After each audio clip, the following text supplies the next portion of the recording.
Sua gravação, beleza.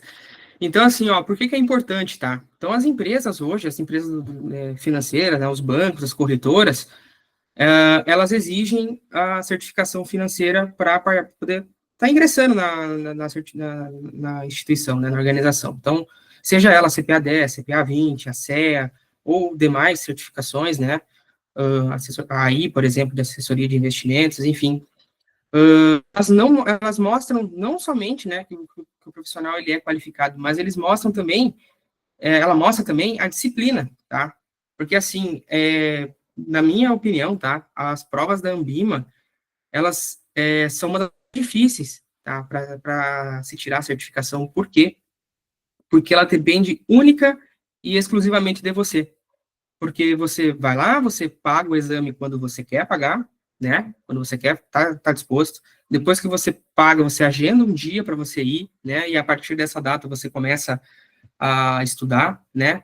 Se você quiser, você pode remarcar ela. Se eu não me engano, pelo menos na época que eu fiz, eram 3 vezes que a gente podia remarcar. Então a gente fica a gente fica refém da gente mesmo, porque às vezes a gente está com uma preguiça, né? Ou um sábado a gente quer sair para fazer alguma coisa, e acaba deixando isso de lado, né? E aí a gente simplesmente vai empurrando com a barriga, literalmente, né? Então, eu acho que esse é o principal grau de dificuldade da prova, porque, assim, ela é muito mais conceitual, né? A CPA 10, a CPA 20, elas são muito mais conceituais, né? A prova da CEA, ela já é uma prova um pouquinho mais elaborada, né? Ela já exige questão dos cálculos, né? Não são cálculos tão difíceis, tá, pessoal? Eu estava estudando já, inclusive, nesse momento estou estudando para a CEA, né, porque eu preciso tirar ela até esse ano, né, inclusive por questões profissionais, né, e não são cálculos difíceis. Então, assim, a maior dificuldade nas provas da Ambima hoje é simplesmente o candidato, né, se a pessoa colocar na cabeça dela que ela vai tirar isso aí, ela tira, certo? Uma semana, 2, 3, 4, independente do calendário que ela formar, né, ela consegue tirar. Inclusive, a gente tem uma colega nossa, né, da parte lá de fundraising, lá, que ela conseguiu, ela fez a prova, né, passou, fiquei muito feliz por ela. Enfim, ela me falou que é questão simplesmente de disciplina, né? Eu falei para ela antes de fazer a prova, que a questão de disciplina se você está certinho, na hora de fazer a prova, ela vai refletir aquilo que você estudou, tá? Então, aqui, como eu acabei de falar, né? Ela é a sua porta de entrada, né? Ela é o seu cartão de visitas, né? Que valida que você é um profissional habilitado para distribuir produtos de investimento, tá? E não só isso, como eu acabei de dizer, né? Ela mostra muito que você é um profissional disciplinado, né? Que quando precisa sentar para poder estudar alguma coisa, você vai lá e consegue. Não precisa ter uma data, uma prova, por exemplo, da faculdade, que, por exemplo, a prova da Alice é hoje, por exemplo. Então, ela não pode fazer essa prova semana que vem, ela tem que fazer hoje, então ela tem que se preparar hoje, né? Mas, enfim. Então, como é que vai funcionar as aulas, tá? Então, eu vou trabalhar com aulas expositivas, tá? Na verdade, eu gosto de chamar isso de diálogo, tá? A gente vai conversar aqui, né? Vou falar sobre os assuntos, tá? São 7 módulos à prova. Eu pretendo falar sobre todos eles, tá? Infelizmente, a gente vai trabalhar de forma resumida, tá? Porque é inviável a gente trabalhar com todo o conteúdo da série. A gente precisaria de muito tempo, né? Para poder ler todos os assuntos. Então, o que eu espero de vocês no final da disciplina? Que vocês estejam familiarizados, tá? Com os conteúdos que a prova vai te exigir. Óbvio, né?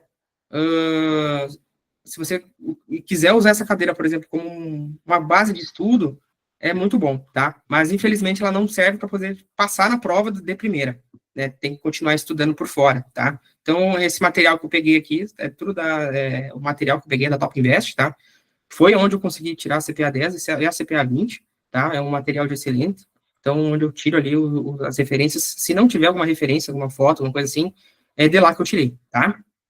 Então, sem mais delongas, acredito que eu acho que eu já fiz, para a gente não ficar muito, não sei que horas são agora, mas enfim, para não estender muito, tá? Eu vou começar agora, tá? Então, eu vou falar aqui sobre o Sistema Financeiro Nacional, tá? E os participantes de mercado.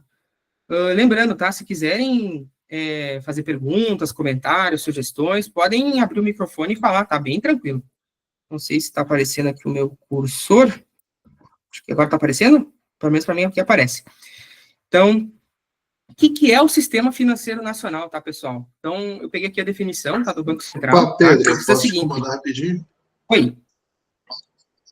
Tem problema. Tá me ouvindo bem ou não? Sim, escuto. Tu consegue? Tá, beleza. Cara, eu fiz uma pergunta ali, eu não sei se chegou a responder, porque agora que eu consegui fazer aparecer a apresentação para ti, porque tava todo bugado aqui no Meet. Não, eu não Mas, cheguei cara, a. Aham, não cheguei a ver.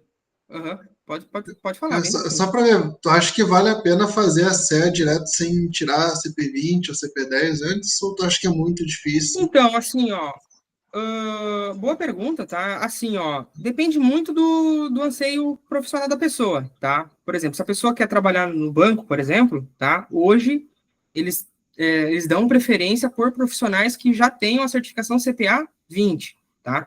Quando eu entrei no banco, eu não tinha certificação, tá? Independente no Bradesco, eu trabalhei em 3 bancos, tá? Eu trabalhei no Banco Mercedes-Benz aqui em São Paulo, né? Não era, eu trabalhava na área de marketing, então nem era bem questão financeira, mas eu trabalhava no banco. Quando eu fui para o Rio Grande do Sul em 2022, eu fui para o Banrisul, era estagiário, então lá também não exigiam certificação financeira, né? No Bradesco, eles já exigiam, tá? Mas por uma sorte que eu dei, eu entrei sem certificação financeira nenhuma, eu não tinha nem CPA 10. Mas hoje eles estão com uma régua mais. Eles aumentaram a régua, assim. Então, eles me deram, eu entrei no banco e eles pediram para eu tirar pelo menos a CPA 10 em 3 meses de banco. Aí eu fui lá e tirei. Acho que eu tirei em 3 ou 4 meses, eu acabei tirando a CPA 10. E aí eu já emendei na CPA 20, tá? Então a CPA 20 basicamente 70% da CPA 10, né? E a CEA é mais ou menos 70% da CPA 20.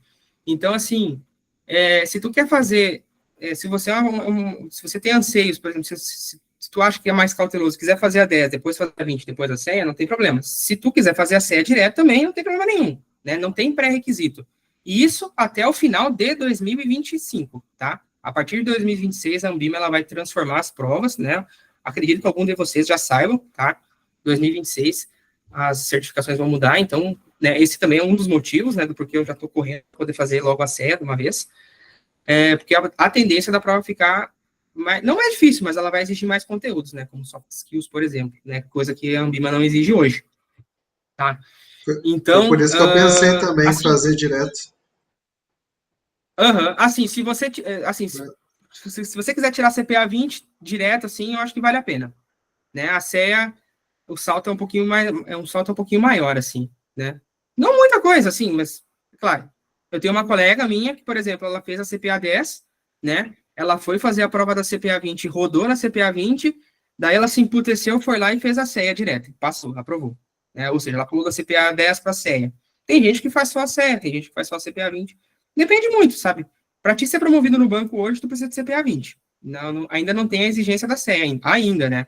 Mas a tendência é que passe a exigir no futuro. Então, assim, inclusive, né, é um dos assuntos do módulo 1, não sei se eu está citando aqui no slide, mas a Ambima, ela preza, né, pela melhoria contínua dos seus associados, tá? Então, os associados, no caso, as entidades financeiras que fazem parte.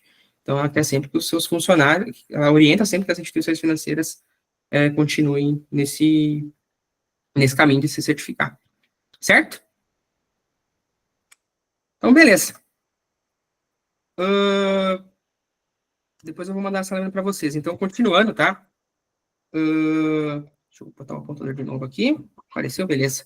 Então, segundo o Banco Central, tá? O sistema financeiro nacional, ele é formado, tá? Por um conjunto de entidades e instituições que promovem a intermediação financeira, tá? Isto é, o encontro entre os credores e os tomadores de recursos, tá? Ou seja, é por meio do sistema financeiro que as pessoas e empresas e o governo circulam a maior parte de seus ativos, pagam suas dívidas e realizam seus investimentos, né?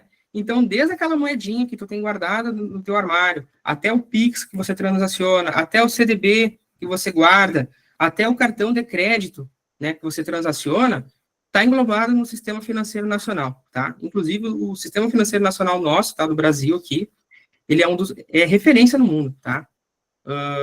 Se eu não me engano, há um tempo atrás, né, pelo menos quando eu estava me certificando ali, eu vi uma história que os Estados Unidos ainda pagavam os cartões de crédito eram pagos através de cheque, ou seja, tu mandava um cheque para o lugar X, né, e a partir desse lugar eles compensavam o pagamento, demorava 3 dias. Hoje, se tu abre o teu aplicativo do banco, tu consegue pagar a tua fatura na hora e tu libera teu limite, né? Então, o nosso sistema financeiro, ele é referência, tá?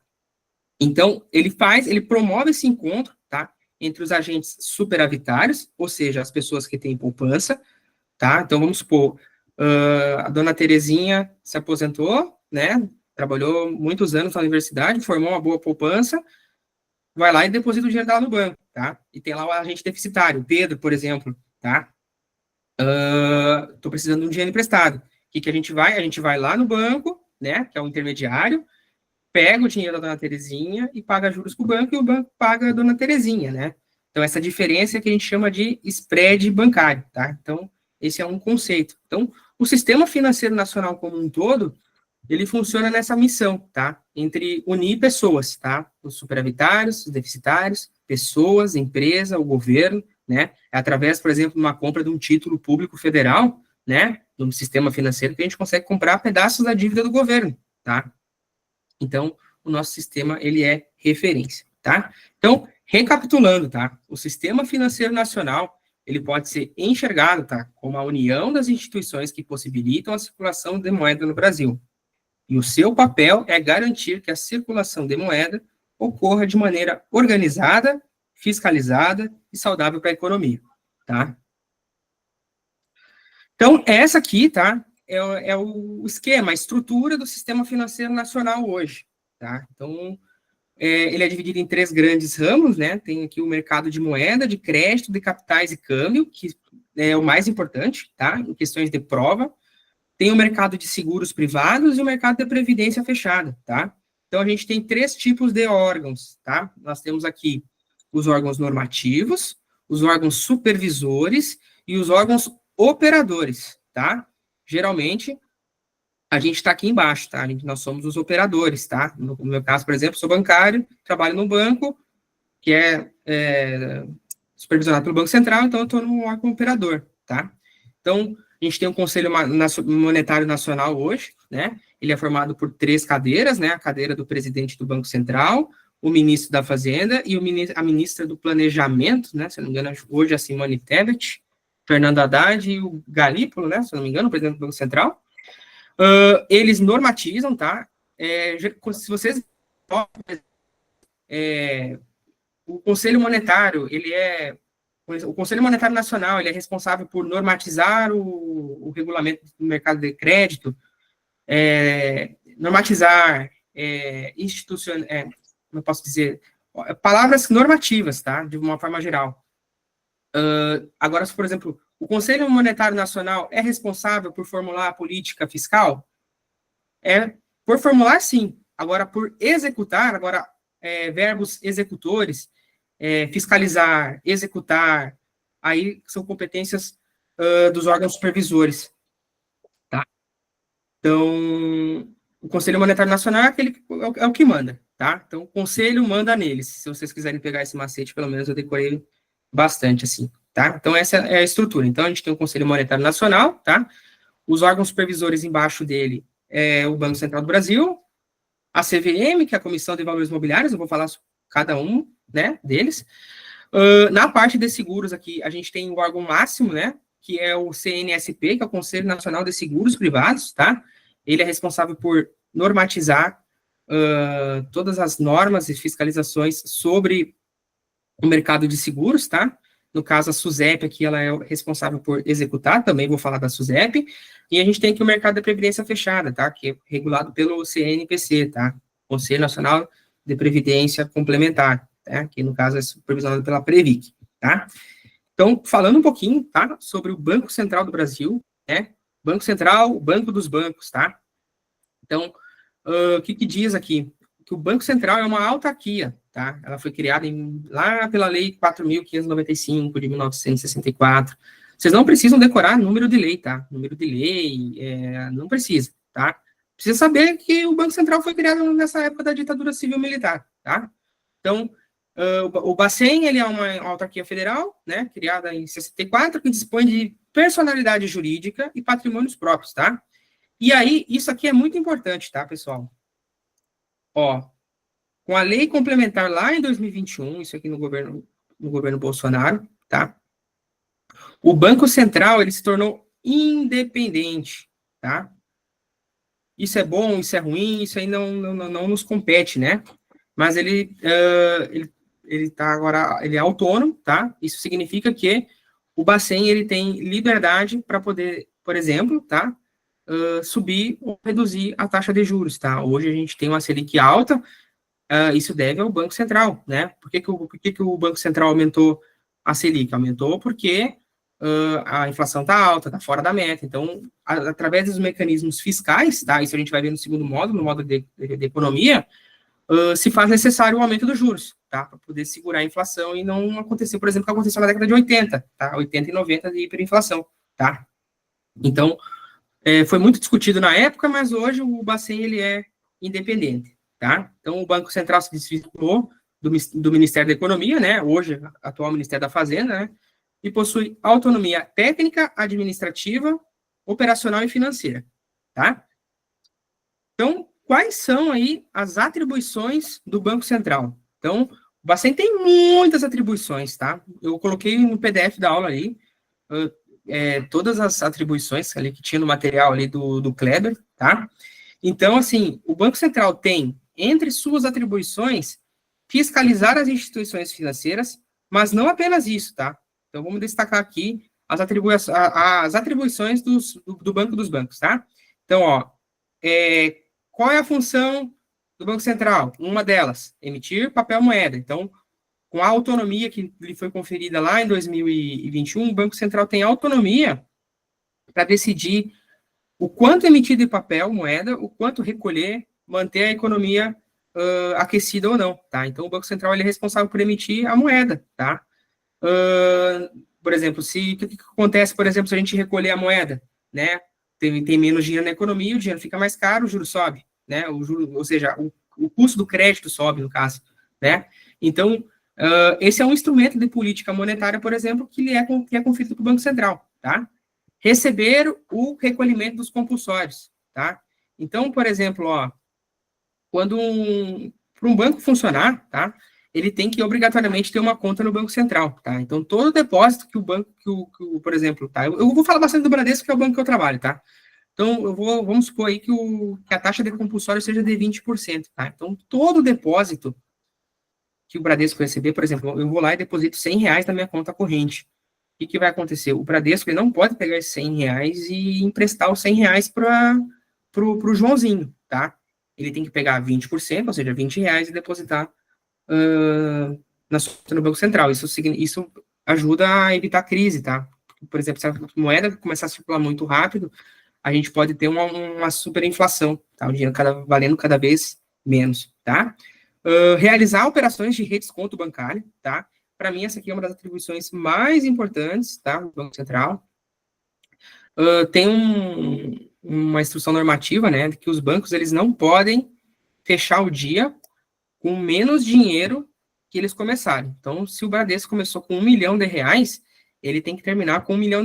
Então, o que isso significa?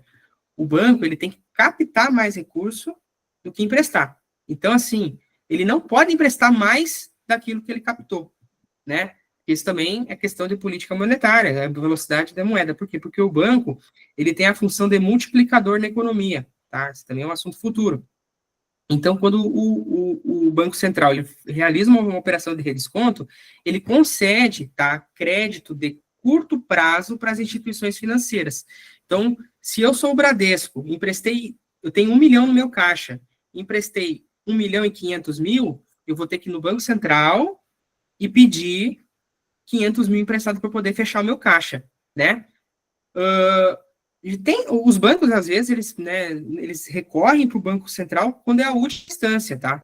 Geralmente, eu vou no meu coleguinha do lado ali e pego o dinheiro, tá? Então, por exemplo, estou precisando de 500 mil, eu vou no Itaú ali e pego emprestado do Itaú, né? Eu, Bradesco, vou lá no Itaú e pego emprestado, tá? Ele me empresta, eu vou lá e devolvo no outro dia e assim, vice-versa. Do mesmo jeito que o Itaú também pode precisar de mim um dia. Então, tem essa questão, tá? Então, conduzir as políticas monetárias, basicamente foi o que eu acabei de falar, né? Acabei de citar 3 instrumentos de política monetária, né? Então, conduzir as políticas monetárias, cambial e de crédito, tá? Então, o Banco Central também é responsável pelo mercado de câmbio, tá, pessoal? Muito importante. Lá na década de 90, a gente teve um regime de câmbio fixo, né? A gente, lá em 94, com a inclusão do Plano Real, enfim, não vou me estender muito, tá? O presidente, na época, Fernando Henrique Cardoso, ele foi lá e equiparou o dólar a um real ou $1, né? Então, através de uma política de câmbio, o Banco Central não deixou que as oscilações do dólar afetassem o preço comercial dele. Então, através de uma política de câmbio, tá? Câmbio fixo, ou seja, o Banco Central estava queimando reserva, tá? Então, então lembre-se, né, que é o Banco Central, por exemplo, que altera o Juro Selic. Então, para você ver a importância do Banco Central, tá? Até aí tudo certo, pessoal? Tudo tranquilo? Vocês... Beleza? Maravilha. Então, aqui, continuando, tá? Agora a gente vai falar um pouquinho sobre a CVM. Lembrando, tá, pessoal? Estou passando um pouco mais rápido, porque isso aí é programa vencido, tá? Estou só recapitulando. Então, falando um pouquinho agora sobre a CVM, tá? Para nossa prova, nossa certificação, ela é muito importante, tá? A CVM. A CVM é a Comissão de Valores Mobiliários, tá? Ela foi criada em 76, tá? 12 anos depois do Banco Central. E é uma autarquia, tá? Federal que está vinculada ao Ministério da Fazenda, tá? Mas não está subordinada a ele, tá? Então, igualmente, tá? Embora esteja ligado ao Conselho Monetário, né? Naquela matriz que eu mostrei ali no começo, a maior parte das atividades da Comissão de Valores Mobiliários, elas não decorrem da execução das determinações dele, tá? Mas sim de atribuições próprias. Então, por exemplo, tá? A principal atribuição da CVM, fiscalizar as empresas de capital aberto. Ó, lembra que eu falei para vocês lá no começo, tá? A CVM é um órgão supervisor. Então, ela fiscaliza, ela executa, ela pune, ela zela. Então, são sempre verbos que estão ligados a supervisionar, tá? Por exemplo, normatizar as empresas de capital aberto. Isso não é atribuição da CVM. A normatização está vinculada ao Conselho Monetário, tá? Investigar e punir tempestivamente descumprimentos da regulação do mercado de valores imobiliários. Pessoal, é muito importante isso, porque assim, ó, imagina só, a CVM é responsável praticamente por regular o mercado de capitais, por fiscalizar o mercado de capitais, tá? Você imagina se não tivesse ninguém para cuidar disso aí, né? Imagina a bagunça que seria, né? Fora a questão de golpe, enfim. Então, a CVM, ela atua muito forte nisso, tá? Todo o mercado de capitais, ela sempre está investigando possíveis fraudes, tá? E vou falar lá no final da aula, né, sobre o crime contra o mercado de capitais. Enfim, tá? Ela é responsável por fiscalizar toda a questão do mercado de capitais, tá? Ações, fundos de investimento, enfim, que são vinculadas às ações, no caso, né? De uma forma geral, tá? E também uma outra atribuição, tá? Que é em conjunto aqui, que é proteger os investidores, tá? Como eu acabei de falar aqui agora há pouco, tá? Então, a principal função da CVM é proteger os investidores do mercado de capitais, tá? Para a gente ter uma bolsa saudável, para a gente ter um mercado financeiro saudável de uma forma geral, tá? Agora falando aqui um pouquinho, tá, sobre a SUSEP, tá, que é a Superintendência de Seguros Privados. Aqui a gente não vai se estender muito, tá? A SUSEP, ela é responsável, tá, pelo mercado de seguros, tá? Eu deixei aqui, não ficou muito bem grifado, mas eu grifo aqui, tá? Ela cuida principalmente aqui das previdências complementares abertas, tá, pessoal? Por que eu estou frisando isso? Porque quem cuida de previdência fechada é a Previc, que é o próximo item. Então, a SUSEP, ela é uma autarquia federal, tá? Que ela é vinculada ao Ministério da Fazenda. Ela tem o objetivo de controlar e fiscalizar os mercados de seguro, previdência complementar aberta, capitalização e resseguro, tá? Então, assim como a CVM, tá? A gente pode destacar o papel da SUSEP em proteger os investidores, tá? O que muda? A SUSEP, ela vai fiscalizar o mercado de seguros. Sabe aquele título de capitalização que tem no banco? Talvez você não tenha. Mas se eu falar assim, quem de vocês aí já comprou um TRI legal? Eu acredito que muita gente, né? Aqui não sei. Mas tem muita gente, eu vejo muitas pessoas, por exemplo, o TRI legal é um título de capitalização, tá? Que é regulado por quem? Pela SUSEP. Quando a gente vê, por exemplo, no Instagram ali, o pessoal divulgando, sei lá, estão rifando uma moto, sei lá, cada número é 3 centavos uma moto, sei lá, uma coisa assim, é fiscalizado pela SUSEP, tá? Se for um sorteio sério e idôneo, ele tem um registro lá na Superintendência de Seguros Privados, tá? Então, é a CVM do mercado de seguro, tá bom? Então, aqui eu vou passar um pouco rápido, porque já são quase 6h30, né? Então, aqui é fiscalizar, né, a Constituição, a organização, o funcionamento das operadoras das operações de seguro, né, de capitalização, proteger a captação de poupança, tá? Zelar pela defesa dos interesses dos consumidores supervisionados, ou seja, evitar aquela casada, né, evitar que se empurre um produto, tá? Promover o aperfeiçoamento das instituições e dos instrumentos operacionais ali vinculados, tá? Com vista à maior eficiência do Sistema Nacional de Seguros Privados e do Sistema Nacional de Capitalização, tá? Aqui tem mais algumas atribuições, tá? Isso aí tá no material também. Falando um pouquinho sobre Previc, tá? Então, a primeira pergunta que o pessoal geralmente faz, né? Nossa, mas a Previc ela só trata de previdência fechada, por que ela não está junto com a SUSEP? Porque a previdência complementar aberta é um produto diferente, tá? Aqui, os fundos de previdência fechada são os fundos de pensão, tá? Então, o que é o fundo de pensão? Então, vamos supor, você, bancário, entra lá no banco, né?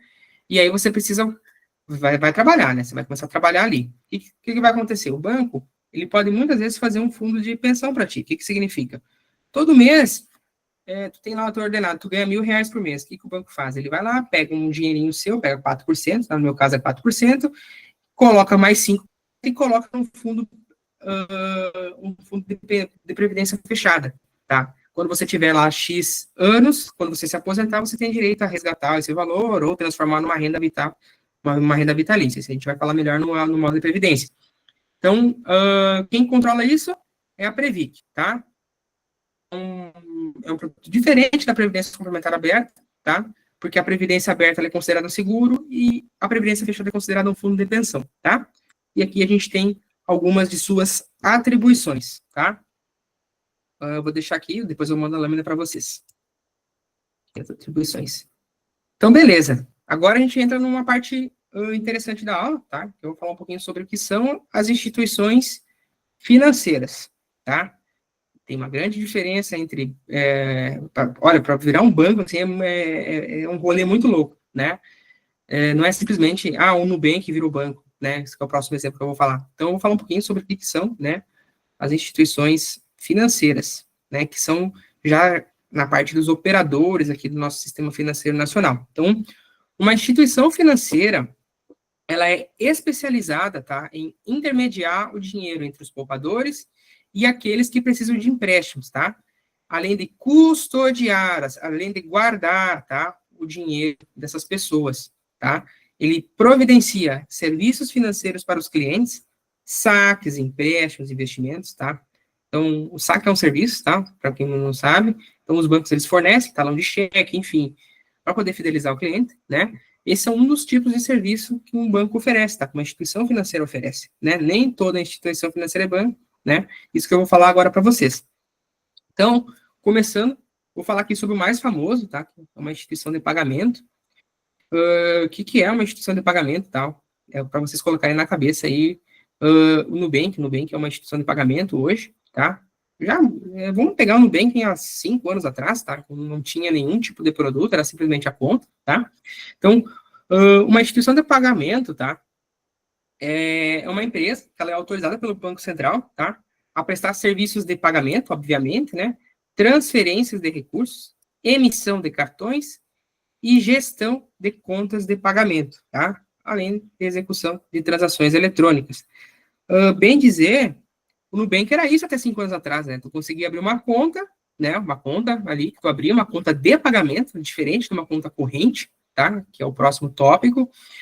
Tu abriu uma conta de pagamento, tu só conseguia transacionar o teu dinheiro, né? Ou seja, tu tinha dinheiro ali, tu podia transferir pro Zezinho, depois pro Joãozinho, né?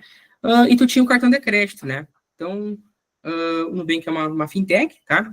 Então, tanto que quando vocês recebem um Pix de alguém, ou mandam um Pix para alguém, vocês podem perceber que aparece lá, no instituição de pagamento, tem um IPzinho ali no final, ou tem o nome ali, né? Ele é diferente. Isso é um dos motivos, por exemplo, do porquê o Nubank não possui o serviço de cheque especial, tá? O cheque especial é exclusivo para clientes de bancos que oferecem carteira comercial, ou seja, que podem abrir, transacionar via conta corrente, né?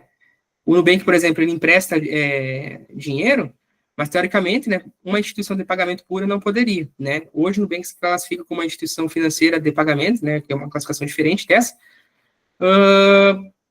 e possui serviço de empréstimo, mas, na prática, uma instituição de pagamento, ela só, literalmente, faz pagamento, abre conta ali, uma conta de pagamento para poder transferir e receber, e pode fazer cartão de crédito, que era o que o Nubank era, hoje já não é mais assim, tá? Então, bancos comerciais, tá? Então, a gente está entrando aqui já numa nova parte aqui. Os bancos comerciais, tá? São as instituições financeiras, privadas ou públicas, tá? Privada, por exemplo, tá? O Bradesco, pública, Banrisul, Banco do Brasil, constituídas sob a forma de sociedade anônima, tá? Muito importante isso aqui. O banco comercial, ele tem capital aberto na bolsa. Então, você consegue comprar uma açãozinha do Bradesco, uma açãozinha do Banco do Brasil, porque ele é uma sociedade anônima, tá? E através deles, tá, o agente do sistema tem a possibilidade de captação de recursos, tá? E a rentabilidade de recursos, dos seus próprios recursos, seus investimentos. Ou seja, ele pode pegar emprestado, ele pode investir, tá? Além disso, tá, esse tipo de banco é um prestador de serviços, tá? Quando você abre uma conta, você está firmando um contrato de prestação de serviço, tá? O banco guarda seu dinheiro, o banco te empresta dinheiro, então por isso que ele te cobra juro, ou por isso que ele te paga juro, né? É um serviço que ele está te prestando, tá? Ele está fazendo a intermediação, ou seja, está pegando o dinheiro da dona Terezinha, está emprestando para o Pedro, né? Obviamente, o juro que o banco vai cobrar de mim é muito maior do que ele vai pagar para a dona Terezinha, né? E isso que a gente chama de spread bancário, tá? Então, essa é a remuneração que o banco ganha. O prestador de serviço, ele ganha dinheiro. Tanto que quando, por exemplo, o banco ele empresta o dinheiro e ele não recebe, né? Isso é um problema enorme, né? Por exemplo, isso a gente falando em operações grandes, tá? Milhões, por exemplo, que aconteceu com Americanas, por exemplo, né? Isso dá um baita problema, né? Problema de liquidez. Porque o banco tem que ter o dinheiro da dona Terezinha lá guardado, independente se o Joãozinho pagou ou não, tá? Então, aqui tem um exemplo, tá? De um banco que é exclusivamente comercial, tá? No caso, a Crefisa. A Crefisa, ela só trabalha com a carteira comercial, tá? Tu não consegue aplicar, até onde eu sei, tá? Eu não fui a fundo, tá? Isso aqui foi uma informação que eu peguei na internet. A Crefisa, até onde eu sei, ela não tem como aplicar dinheiro, por exemplo, tá? Ela é simplesmente um banco para pegar dinheiro emprestado, tá? Ela é, literalmente. Inclusive, os juros são os maiores, por exemplo, até onde eu vi. Algo em torno de 20% ao mês, pelo que eu já tive de clientes lá no banco. Então, aqui a gente tem aqui algumas funções, tá? Sobre o que são os bancos comerciais, tá? Então, o que eles podem fazer, né? Então, eles podem fazer captação de recursos, tá? Através de depósito à vista. Isso aqui é muito importante, tá? Então, através de uma conta corrente, tá? O banco ele pode captar recurso à vista, tá? É um depósito a curto prazo. Por exemplo, vou lá, deposito R$1.000 no banco. Eu posso, a hora que eu entender, tá? A hora que eu quiser bem entender, eu posso falar, sacar isso que significa, né? Um depósito à vista, um depósito a curto prazo, tá? Também podem captar através de CDB, que é um depósito a prazo, né? Que tu não consegue sacar de uma forma imediata. Alguns tipos de CDB você consegue resgatar no mesmo dia, tá? Mas não é que nem uma vista que tu resgata na hora. Ah, eu quero sacar, pronto, acabou. Tem alguns tipos de CDB que você consegue pedir o resgate, ele cai em um dia útil. Esse dia útil aí, às vezes é na hora, tá? Mas não é bem via de regra, tá? O banco tem até um dia para poder compensar o pagamento do CDB na tua conta, tá? Eu posso aplicar os recursos, tá? Através de descontos de títulos, tá? Por exemplo, título público federal. Eu posso fazer a abertura de crédito simples em conta corrente, que é o limite de cheque especial, tá? Para quem não sabe, tá? O que é o cheque especial? O cheque especial é uma linha de crédito emergencial, tá? Vamos supor, eu tenho R$500 na minha conta corrente e eu tenho um limite de cheque especial de R$1.000, tá? Se eu, por exemplo, tenho só R$500 na minha conta, precisar mandar um Pix de 1.000, por exemplo, eu vou conseguir efetivar o Pix, eu vou zerar os meus R$500 e ainda vou usar R$500 do banco. Então, minha conta vai ficar com sinal negativo de 500, tá? E o banco cobra juros por isso, obviamente, né? Inclusive, por ser um crédito rotativo, o juro é um pouquinho mais alto, tá?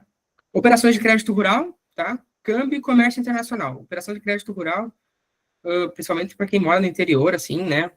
Tu vê, assim, um Sicredi é uma cooperativa, mas tu vê, por exemplo, bancos que têm incentivo a fornecer crédito rural, o Bradesco é um deles, também pode fazer pela carteira comercial, tá? E também pode fazer prestação de serviço, né? Como cobrança bancária, por exemplo, aquele boleto que tu paga, por exemplo, para poder comprar uma roupinha da Shein, por exemplo, tá? Arrecadação de tarifas, ou seja, as prefeituras podem, por exemplo, cobrar o IPTU através de um banco, tá? Isso é muito comum. Uma guia de IPTU, você vai ver lá que tem o nomezinho do banco ali que está recolhendo, que está fazendo essa intermediação, tá? Tributos e etc, tá? Aqui agora já tem um outro tipo de banco, tá? Eu tenho aqui um banco de investimento, tá? Como o nome já diz, né? Ele já é bem óbvio, né? É um banco que é focado em investimento, tá? Então já são responsáveis em captar recursos de médio para longo prazo, tá? Tanto para PF como para PJ, tá? PF, pessoa física, PJ jurídica, tá? Ou seja, empresas. Em outras palavras, são responsáveis, tá? Por conceder crédito também de médio a longo prazo. Por exemplo, financiamento habitacional, é um crédito de longo prazo, imagina, 420 meses, 35 anos pagando, né? Não que o banco comercial não possa fazer, também pode, tá? Mas o banco de investimento ele é focado nisso, tá? Apesar de ser admitido uma abertura de conta corrente, esse banco não tem foco no serviço, tá? Por exemplo, você consegue ir lá no BTG e abrir uma conta corrente lá, mas não é o foco deles, tá? O foco deles, por exemplo, vocês podem conhecer o BTG como um banco de investimento, tá? Ele tem muito ativo, né? Ele é focado em captar recursos, tá? O foco dele não é crédito. Então, talvez se tu for tentar tirar um crédito no BTG, tu não vai conseguir, porque às vezes a régua dele seja mais alta, por exemplo, né? Coisa que, por exemplo, no Nubank pode não ser, por exemplo. Às vezes tu consegue crédito muito mais fácil no banco X como no Y, depende da estratégia, tá? No caso do BTG, o BTG ele é focado em investimento, tá? Então, algumas funções, tá? Como eu acabei de falar, eles captam recursos, né? A prazo, tá? Eles podem administrar fundos de investimento, tá? Por exemplo, tu vai lá, tu quer aplicar num fundo de investimento no banco X. Se o banco ele tiver investimentos, ele pode oferecer, tá? Opções de fundo de investimento. Ele pode fazer a abertura de capital, tá? Ou seja, o IPO, que é o Initial Public Offering, enfim, é onde a gente começa a abrir o nosso capital para a bolsa, tá? Operações de underwrite, tá? Que é basicamente semelhante, tá? Não vou entrar muito nesse mérito. Conceder empréstimo para fins de capital de giro, tá? Então, capital de, o que é um capital de giro, pessoal? Capital de giro é um empréstimo pessoal, só que para pessoa jurídica, tá? Então, uma empresa está precisando de um dinheiro, ele não pega um empréstimo, ele pega um capital de giro. Na prática, os juros são um pouquinho menores, porque se trata-se de empresa, né? Exigem garantia, enfim. É uma linha de crédito para a empresa, tá? Financiamento de capital de giro, capital fixo, né? Que é basicamente o item de cima. A subscrição ou aquisição de títulos e valores imobiliários, tá? E esse aqui também é bem interessante, isso aqui está bem no nosso dia a dia, né? Que é os depósitos interfinanceiros, né? Quando a gente vai lá aplicar nosso dinheirinho, que eles falam lá, tá rendendo 100% do CDI, tá? Essa LCA está rendendo 90% do CDI, o que significa? Que é um depósito interfinanceiro, são os depósitos que os bancos fazem em outros bancos, tá? São títulos que rendem juros, tá? E também repasses de empréstimos externos, tá? Essa é uma outra função. Agora, por fim, mas não menos importante, falando um pouquinho sobre os bancos múltiplos, né? O que são os bancos múltiplos? Óbvio também, né? São bancos que possuem mais de uma carteira, ou seja, ele pode ser um banco comercial, um banco de investimento, pode ser um banco tanto de investimento como comercial, tá? Tem uma classificaçãozinha, tá? Para ser um banco múltiplo, ele tem que ter mais de uma carteira, né? Tem que ter duas carteiras e obrigatoriamente, tá?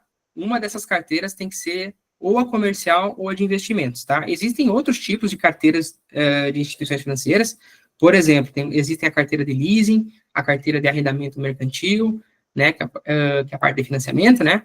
Então, por exemplo, se eu sou um banco, tá? Uma instituição financeira, e eu tenho a carteira de arrendamento mercantil, uma carteira de leasing, eu não posso ser considerado um banco múltiplo. Pô, Pedro, mas tu tem duas carteiras.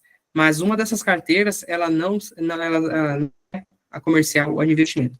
Então, a partir do momento que eu tiver uma carteira comercial e uma outra carteira, aí sim eu posso ser considerado um banco múltiplo.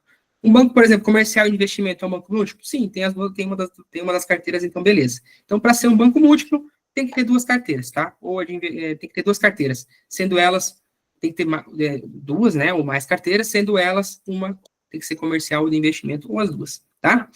Então, essa aqui é uma pergunta de prova. Eu não sei se fez um barulho aqui, enfim. Pode perguntar, Wesley, bem tranquilo. Não Eu entendi. escrevi ali no texto. Escrevi o texto. Ah, tá. Pera um pouquinho aqui que eu já olho aqui. Deixa eu ver como é que eu faço para mostrar o chat aqui. Senão eu vou ter que sair daqui mensagem na chamada. Não, fala Se aqui for então de múltiplo, mais tem que ter fácil. CNPJ diferentes. Na verdade, eu acho que sim, ele tem que ter vários CNPJs, tá? Mas na hora de divulgar o balanço tem que ser tudo junto, tá? É isso que eu ia falar agora, tá? Então, o banco múltiplo ele pode operar com várias carteiras, tá? Só que na hora de divulgar o balanço lá no final do ano, lá ele tem que divulgar o balanço tudo junto. São vários CNPJs, por exemplo, a Bradesco Financiamentos, ela tem um CNPJ, o Banco Bradesco tem outro CNPJ, eles têm que operar com CNPJs diferentes, tá? O Banco Bradesco de Investimentos é um, o Banco Bradesco é outro. Cada carteira tem que ter um CNPJ diferente. Não sei se era essa a tua dúvida.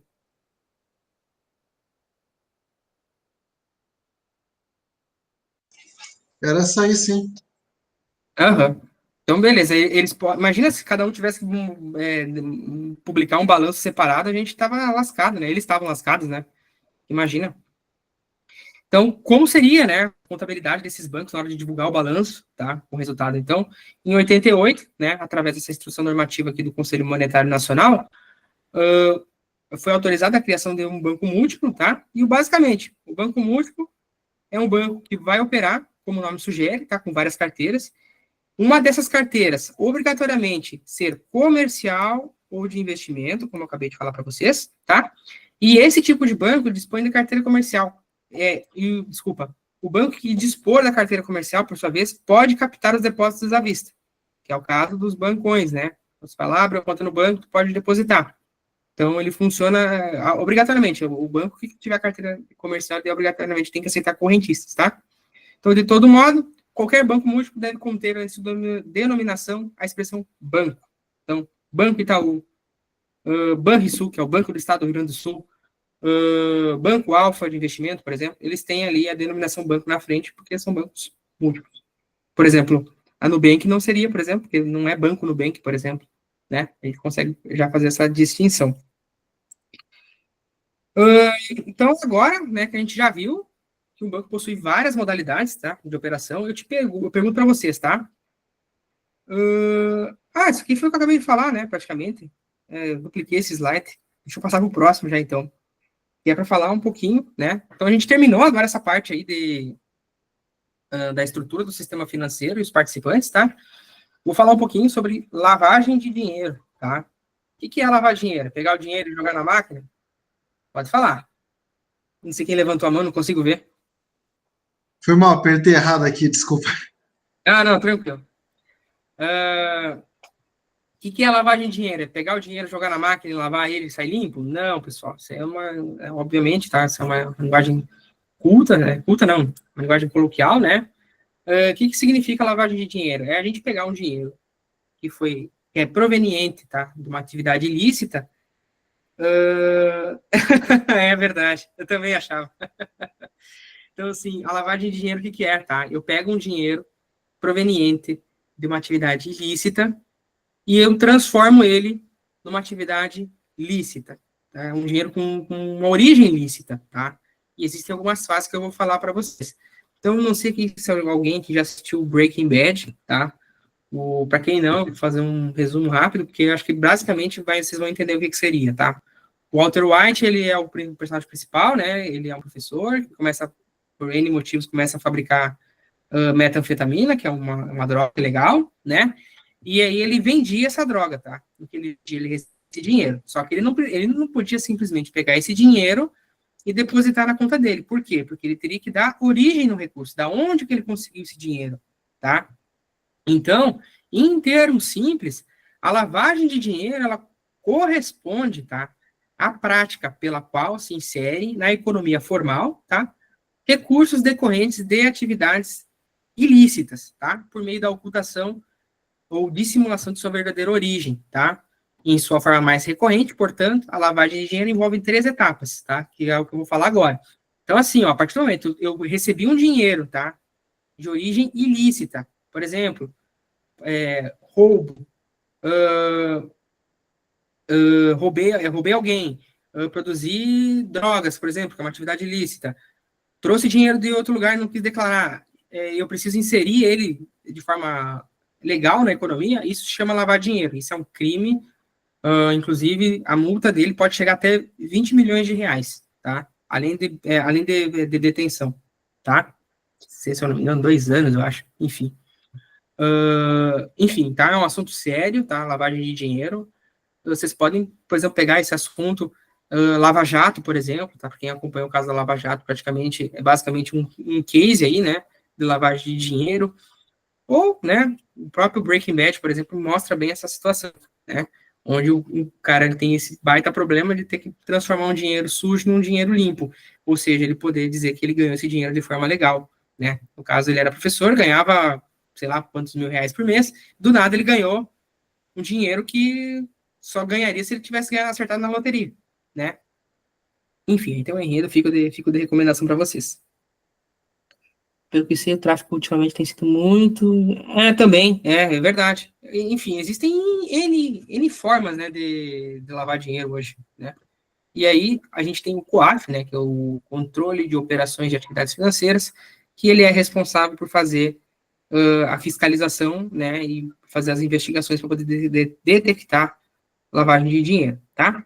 Então, como que acontece a lavagem de dinheiro, tá? São 3 fases, tá? A gente chama de, para vocês decorarem, tá? Comitê Olímpico Internacional. Lembre das Olimpíadas, tá? Quando forem resolver questões de lavagem de dinheiro, tá? São 3 fases nessa ordem. Então, primeiro, a gente tem aqui a colocação, tá? Então, essa é a primeira etapa do processo de lavagem de dinheiro, tá? Então, a gente pega e a gente vai inserir esse dinheiro no sistema econômico. Como que é feito isso? Às vezes eu tenho lá 50 mil reais, eu vou depositando 500 pila por dia, né?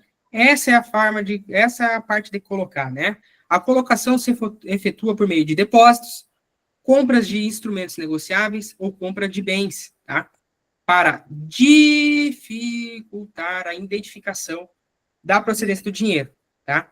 Os criminosos aplicam técnicas sofisticadas, tais como o fracionamento dos valores em quantias menores e a utilização de estabelecimentos comerciais que usualmente trabalham com dinheiro em espécie, né? Então, a melhor forma de lavar dinheiro é encontrar um cara que usa dinheiro físico, tá? Porque isso aí não entra em sistema, isso é mais difícil de rastrear, né? A única forma de rastrear dinheiro, por exemplo, é pela numeração. Então, por exemplo, se o cara tem R$ 1.000 com notas sequenciais, o cara consegue descobrir, mas se for como 99% das fases, ele tá... É difícil de pegar, sabe? Quando é dinheiro físico. Então, por exemplo, quando tu vai lá, tu compra uma joia, por exemplo, eu tenho 10 mil, vou lá e compro um anel de ouro, por exemplo, não sei quanto custa, mas enfim, tu tá colocando esse dinheiro sujo no sistema financeiro, tá? E aí a gente entra na próxima fase do COI, tá? Que é a ocultação. Então, na ocultação, é onde que é derradeiro, tá? Se vai dar certo ou se não vai, tá? A ocultação é a segunda etapa do processo, tá? Que consiste em dificultar o rastreamento contábil dos recursos ilícitos, tá? O objetivo é quebrar a cadeia de evidências que conecta o dinheiro à sua origem ilícita. Então, no caso ali do nosso exemplo da série, o Walter White, ele queria o quê? Ele queria afastar que o dinheiro dele veio das drogas. O que ele fez? Ele abriu um lava-rápido. Né? O que ele fez? Ele começou a girar um lava-rápido, por exemplo, uma atividade totalmente diferente dessa, para poder ocultar, né? Para dificultar a rastreabilidade desse dinheiro, tá? Então, aqui, ó, os criminosos buscam movimentá-lo de forma eletrônica, transferir os ativos para suas contas anônimas, tá? Preferencialmente em países amparados por fortes leis de sigilo bancário. Então, são os paraísos fiscais, né? Quando tu manda o dinheiro para a Suíça, quando tu manda o dinheiro para Curaçao, que é onde, por exemplo, as casas de aposta geralmente hospedam, né? Se hospedam.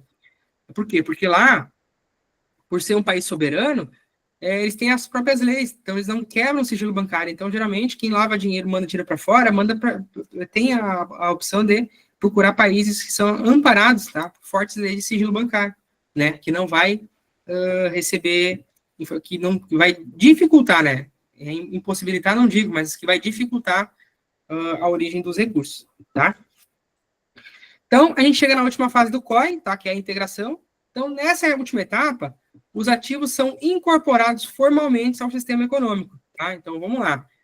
O Walter tinha dinheiro proveniente de droga, ele colocou num lava rápido para poder lavar esse dinheiro, para ele aparecer limpo. A partir do momento que ele integrou, ele coloca lá no imposto de renda dele, lá que ele colocou esse dinheiro na conta dele, falou assim, não, esse dinheiro não veio, esse dinheiro veio da minha atividade formal, que no caso seria o lava rápido, tá? Então, uma vez que integrou o dinheiro, fica mais difícil ainda de detectar, tá? Então, na última etapa, os ativos são incorporados formalmente ao sistema econômico, tá? As organizações criminosas buscam investir em empreendimentos que facilitem suas entradas, tá? Podendo tais sociedades que prestam serviço entre si. Uma vez formada a cadeia, torna-se cada vez mais fácil legitimar o dinheiro ilegal, tá? Na legislação brasileira, este conceito está expresso na Lei 9.613, tá? Que conceitua o crime como ocultar ou dissimular a natureza, origem, localização, disposição, movimentação ou propriedade de bens como proveniente de infração penal, tá? É crime, lavagem de dinheiro. Acho que não só no Brasil, no mundo todo, tá? Então, assim, ó, não é porque o Walter White, por exemplo, ele era o dono do dinheiro que só ele é responsabilizado. Todo mundo que sabe, né, e é conivente com a tal situação, quem ajudou a limpar o dinheiro também é criminoso tanto quanto, na verdade, né? Então, assim, ó, independente, tá? Se tu ajudou ou não, se o dinheiro é seu ou não, se você foi conivente com esse tipo de situação, você também tá sujeito a sofrer as sanções legais, tá?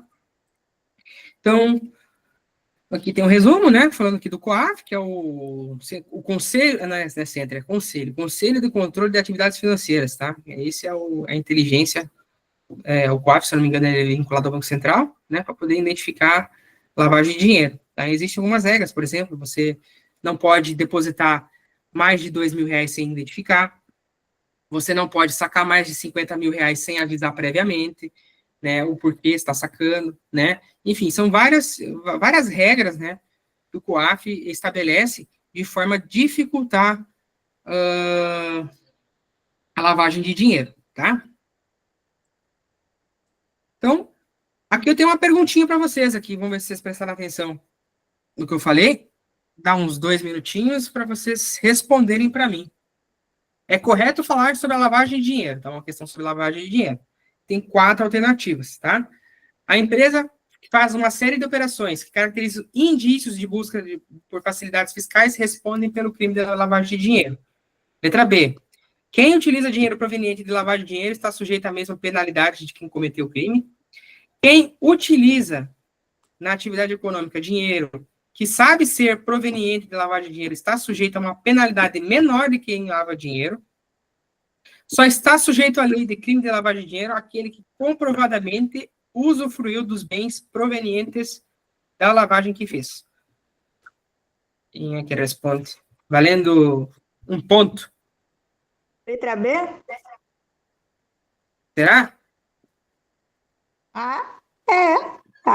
Eu acho que só caracteriza aquele que sabe que o dinheiro é de lavagem de dinheiro, ou que participou da lavagem. Mas digamos, eu recebi um dinheiro de uma pessoa e eu não sei que ele é. Aí eu acho que não responderia. Mas não tem aquela lei lá em que ela vai, tipo, ela sabe quem utiliza disso, mas ela vai ocultar?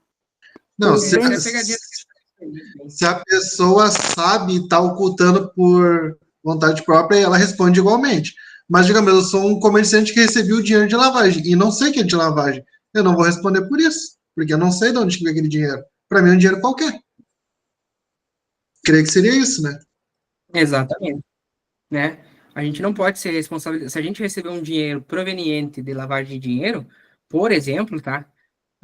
Vamos supor, eu estou ali no banco, recebo um dinheiro proveniente de lavagem de dinheiro para depositar. Eu não sei a origem do recurso. Se o cliente chegou lá com R$1.000 para depositar, eu não sei do que é, vou fazer a operação, né? Vou depositar. Então, assim, se eu não sei, né, eu estou isento. Vamos ver qual é a resposta? Letra B. Parabéns, Ana. Isso aí, tá? Quem utiliza dinheiro, tá? Proveniente de lavagem de dinheiro está sujeito a mesma. Aqui, na verdade, tá? Não sei, peraí. Não sei se está certa essa resposta. Depois eu vou verificar, vou botar para vocês. Porque, na verdade, quem utiliza, no caso, né? Não sei se foi um erro, acho que, na verdade, a resposta certa é a letra C, tá? Quem utiliza da atividade de dinheiro que sabe ser proveniente. Acho que eu marquei na hora de marcar o PowerPoint, eu marquei na letra errada aqui, tá? Que Eu sabe ser acho que não é a proveniente. C, Tá? não. Porque a C Ó, diz que tu recebe uma penalidade menor, não é? É verdade. Tá certo. Tem que ser a B mesmo. Tá? Enfim, eu vou pegar ali a resolução dela, depois eu boto no grupo para vocês, tá? Agora me confundiu aqui. Mas não tem problema. Só está sujeito a lavar dinheiro, aquele que comprovadamente... só pode ser a B mesmo. Tá certo. Deixa eu tirar aqui. Deixa eu apagar aqui, senão... Se não tivesse Confundi. aquele sujeito a uma penalidade menor, aí seria C mesmo. Exatamente. É isso aí. Acabei confundindo. É isso aí mesmo, tá? Então, aqui tá faltando... Na verdade, ela tá certa, mas tá faltando, né? Tem que saber o que sabe ser, né? Se tem ciência, na verdade. Tem que ter ciência. Se tem ciência, beleza. Desculpa aí a confusão.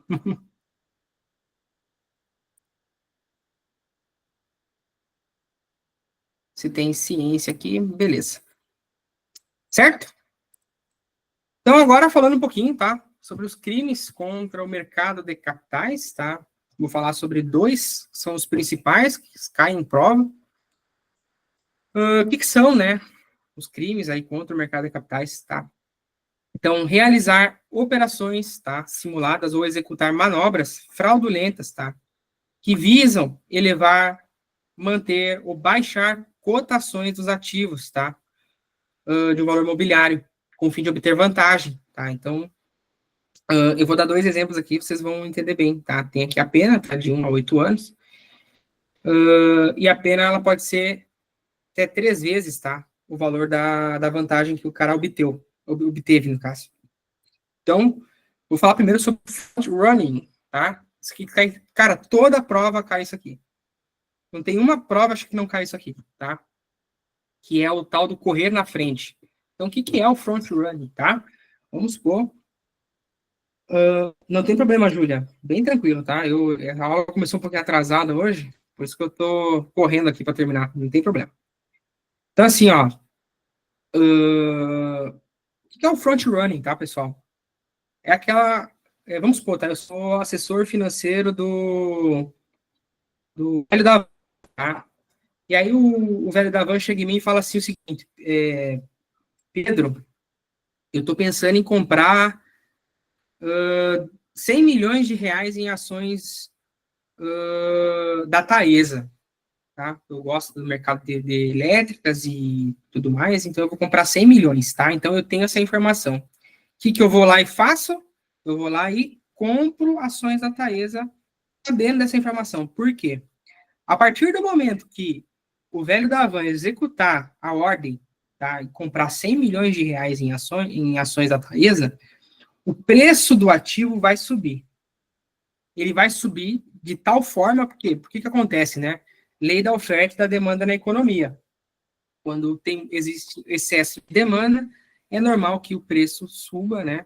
Para poder cobrir isso daí, né? Então, um corretor, enfim, um assessor de investimentos que saiba, tá?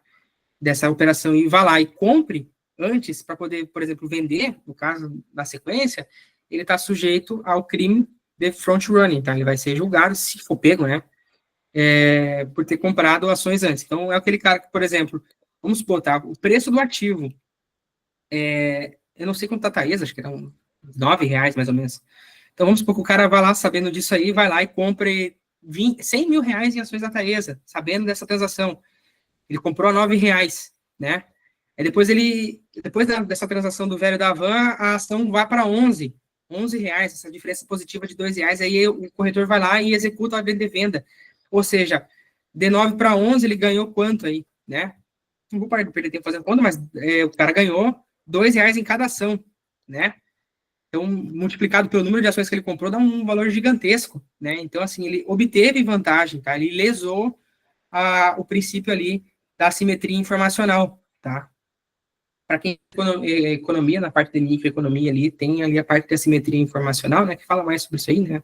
Sobre a questão dos agentes terem a mesma informação. Então, como ele tinha essa informação privilegiada, né, de que o velho da van ia comprar, ele foi lá e comprou na frente, né? Ou vendeu na frente. Isso pode ser tanto para compra como para venda. Porque, ele, por exemplo, ele poderia já ter as ações da Taesa e aí a situação ser inversa. Ele fala assim, olha, eu vou vender não sei quantos milhões de reais da ação amanhã. O que ele vai lá e faz? Ele vende antes de executar a venda, porque quando ele executa a venda, o preço cai, né? Então, assim, esse é o front running, tá? E a gente não pode... ele é caracterizado como conflito de interesse, tá? Então, esse é um crime gravíssimo contra o mercado de capitais, tá? Agora, passando, né, para o último tópico da aula, da primeira do programa, falando um pouquinho sobre Insider Information, tá? Ele tem uma pegada um pouquinho mais diferente, tá? Ele não lida com o cliente, por exemplo. Então, o Insider Information, tá? Nada mais é do que uma informação interna, tá? Sobre qual as pessoas que não trabalham na empresa não possuem conhecimento, tá? Então, vamos supor, eu, funcionário lá do Bradesco, eu descubro que o banco lucrou, sei lá, 5 vezes mais do que é esperado. O que eu vou lá e faço com essa informação? Eu vou lá e compro ações. É uma ideia bem parecida com a do front running, né? Mas só que essa aqui não está envolvendo um cliente em si, né? Eu tenho uma informação privilegiada sobre uma empresa X. O que eu vou lá e faço? O Bradesco teve 5 vezes mais lucro do que 5 vezes mais lucro do que o esperado. O que eu vou lá? Compro ações, divulgo essa informação e aí eu vou lá e vendo depois, né? Isso é crime também, tá? A natureza é parecida com a do front running, mas tem essa diferença, tá? Então, a Insider Information, lá parte tem um caso real, né? Tem um colega meu, né? Não trabalha em Santa Maria, mas enfim, tem um colega meu que ele teve conhecimento que o Bradesco teve um baita lucro, né? Nesse primeiro trimestre, né? Não sei se vocês chegaram a ver essa notícia, né? O Bradesco lucrou bem esse primeiro trimestre do ano. E aí, o que ele foi lá? Ele comprou R$10.000 um dia antes da divulgação, né? É óbvio, R$10.000 no âmbito, né? Para mim é muito dinheiro, tá? Mas para o mercado de capitais não é muita coisa, né? Ele deve ter ganhado, acho que uns R$2.000, eu acho, né? Com isso daí, com a venda das ações, por exemplo, né? Esse meu amigo. Ele teve acesso e fez isso aí, né? Aí, ó. Tá vendo? O pessoal sabe desse negócio aí. BBDC4, né? Que é as ações do Bradesco. Para quem tinha, conseguiu lucrar, para quem conseguiu pegar essa curva, né? Mas esse meu colega, por exemplo, ele não tinha, ele teve ciência dessa informação, foi lá e comprou, no 2, 3 dias depois ele já vendeu lá e realizou o lucro. Pois então, essa que é a graça, né? Ele comprou na baixa e vendeu na alta, só que, por exemplo, o tiro pode sair pela culatra também, né? Ele pode comprar na alta e acabar caindo, né?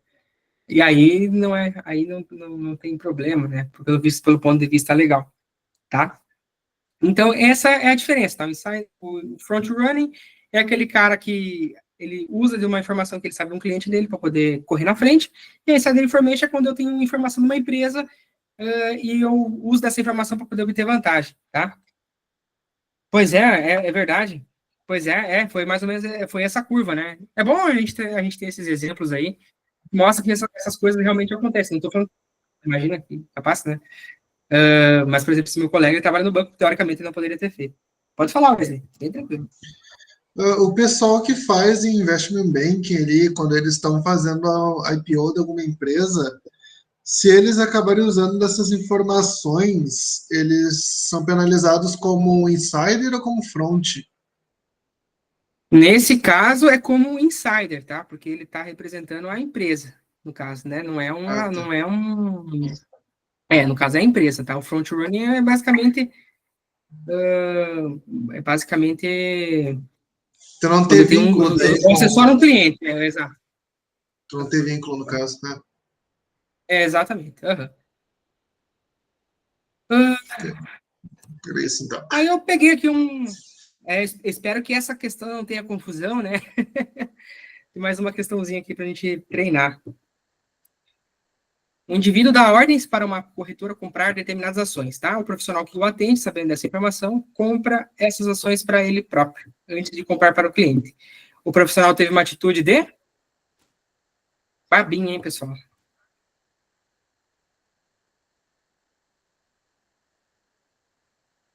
Vou dar mais um ponto aí para quem responder. Tá valendo pontos aqui? Se soubesse, tinha respondido as outras. Tá, deixa Não eu saber. capaz. Não seria insider? No caso, é front, né? Front run, né? Acho que a Esther acertou. No caso, ele tem que ter vínculo com a empresa que ele vai comprar, então. Isso, ó, o profissional, tá? Essa corretora que atende esse cara, tá? Comprou as ações. Ele, na pessoa física, foi lá e comprou. Então, aqui a gente tem um caso de front running. Certo? Tá. Eu não botei resposta aqui. Então, assim, muita informação, tá? A gente fez uma recapitulação forte, né, do que a gente viu na primeira aula, na canadiesca, né? Então, a partir do próximo módulo, tá? A gente vai falar um pouquinho sobre fundamentos de economia, tá? Então, dá uma base teórica um pouco sobre economia, sobre como é que funcionam as taxas, tá? Taxa de juros, como é que elas são formadas, as expectativas do mercado.